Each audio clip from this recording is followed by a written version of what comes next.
প্রিয় ত্রিপুরাবাসী এবং ত্রিপুরা রাজ্যের বিজেপি দলের সকল স্তরের নেতৃবৃন্দ এবং কর্মীবৃন্দ, আপনাদের কাছে আমি প্রথমেই আমার ক্ষমা প্রার্থী যে গত 29শে জানুয়ারি আমি হঠাৎ করে বিজেপি দলে আমি এবং আমাদের দল পিপলস কংগ্রেস বিজেপি দলে মিশে গিয়েছিলাম। আমি প্রচণ্ড অসুস্থ, তাই আমি কালকে আপনাদেরকে জানাতে পারিনি বিষয়টি।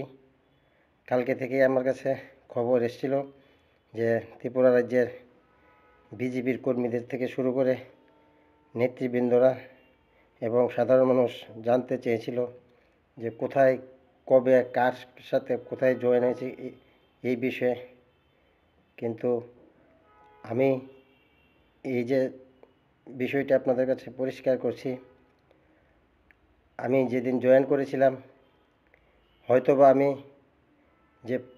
যেদিন আমার দল এবং আমি বিজেপিতে মিশে গিয়েছিলাম, সেদিনের যে খবর বিভিন্ন মিডিয়াতে বেরিয়েছিল, হয়তো যারা নেতৃবৃন্দরা আছেন বা অন্যান্য বুদ্ধিজীবীরা আছেন, তারা হয়তো কিছুটা বুঝতে পেরেছিলেন কী পরিস্থিতিতে আমি বিজেপিতে সামিল হয়েছিলাম।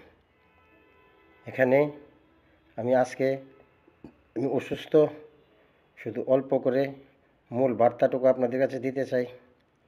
এবং প্রথমে আমি যে কারোর সাথে বিজেপির কোনো নেতৃবৃন্দের সাথে যোগাযোগ করে এই কর্মসূচিটা করতে পারিনি, তার জন্য দুঃখিত এবং ক্ষমা প্রার্থী।